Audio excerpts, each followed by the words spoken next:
So before this trip to Shanghai, I hadn't been back in about 5 years, so I'm really excited to see everyone. And also, confession for the airplane food because I was flying Korean Air. Of course, it's not going to be the same as Korean restaurant food back on the ground, but for an airplane meal, amazing. And I discovered you can ask for shin ramen as a snack. All fun aside, I'd had some key relatives pass away before this trip, so when we landed, I thought I was going to feel a big outburst of emotion, but life doesn't work the way it does in the movies, and I think I was just too exhausted to feel anything, frankly. But once we got to my relative's flat, it was so replenishing to say hi to everyone and really take in the fact that we were finally there in the flesh. And it's always fun doling out gifts, as you can see here, and be relieved that things fit. Our first item of business after a good night's sleep is simple, just to go to lunch with the extended family for the first day of Lunar New Year.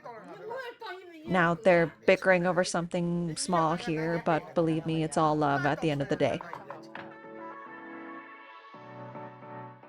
And soon we were jet set again, off to see Xi'an. It was my mom's idea to go see a different part of China just so we get a little more value out of our time in the country. And as we soon would learn, it's fun but tiring. Traveling within China during Lunar New Year is always a gamble because it's the biggest national holiday and therefore tourist spots will be packed, like this restaurant in Xi'an's Muslim quarter that we first stopped by at for lunch. The cuisine was delicious, very filling, and we're so glad we didn't overorder. This area is named for the Hui ethnic minority who are practicing Muslims and own a lot of the businesses here. There are tons of historical sites to see in Xi'an, and as predicted, due to the holiday, it was very crowded. All the taxi and bus drivers we spoke to definitely had a twinge of annoyance or bewilderment at the crowds, but I also got a sense of pride that their city was popular and, well known even globally. And it's like my mom said, for Lunar New Year, if there are no crowds and no noise, then it wouldn't be the right vibe.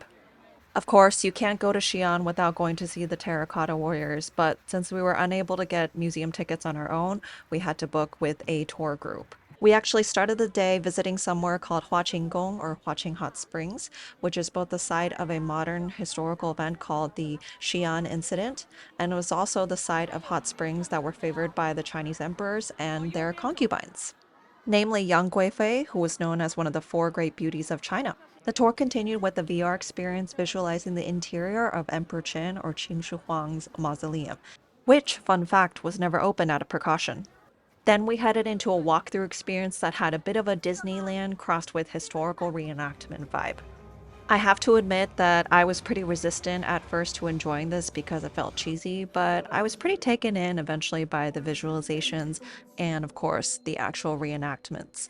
This particular part was meant to be pretty somber, representing a soldier passing away from the battlefield, but I admit I lost it a little bit just seeing him folded over like this. And then this very well timed dad who hoisted his child up right in front of the projection.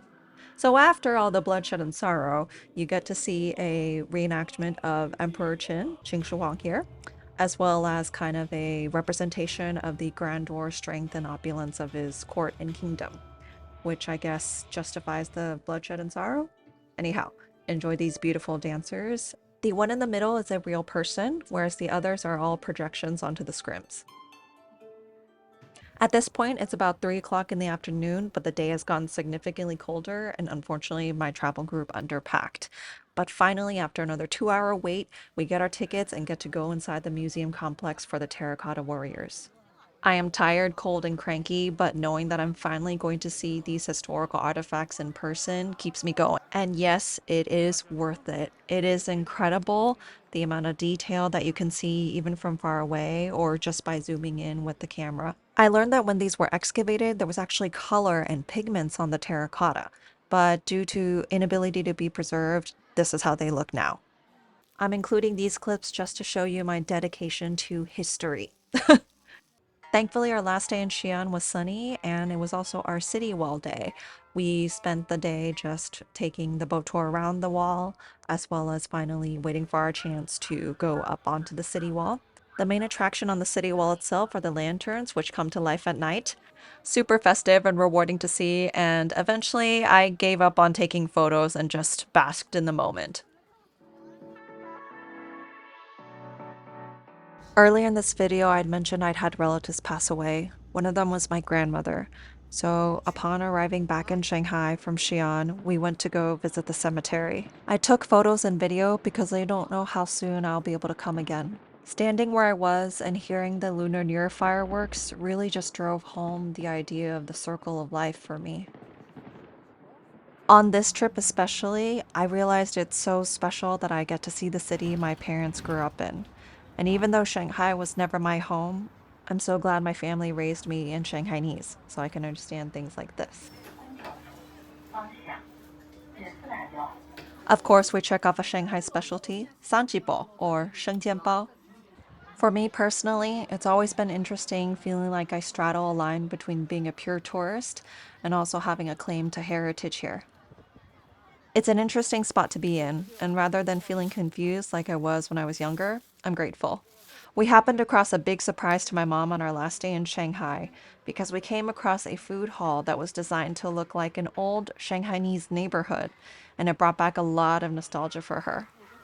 Brief, scary fake human warning here. It was powerful and bittersweet seeing my mom marvel at all the details that got put in to make it really authentic. It is deeply ironic given how many buildings have been torn down for modernization's sake, but instead of overanalyzing, I just try to enjoy the models here. I don't know when my next trip to Shanghai will be, but I'm really grateful for this one replenishing my spirits, especially because I was laid off right before it. That aside, I'm grateful I got to check off a bucket list item of spending Lunar New Year in China. The packing process, as expected, was bittersweet. And it sounds so silly, but I was a little heartbroken that we had to leave behind this fun Monkey King hat from a street vendor. Looking at it now, maybe we could have curled up the antennae and it would have survived, but until next time. We had a pretty early morning departure, which meant the city wasn't bustling yet, and I was kind of grateful because seeing it so alive would have made leaving much harder. I hope my next trip back is soon and that I'll have good news like a new job and lots of gifts to share with family, friends, and relatives again. But for now, I'm so grateful that the trip happened, that it was pretty smooth overall, logistics wise, and that we got to check off a lot of important things, pay respects, celebrate, see new places, and get excited for the next time. Thank you, or should I say, xia xia, for watching.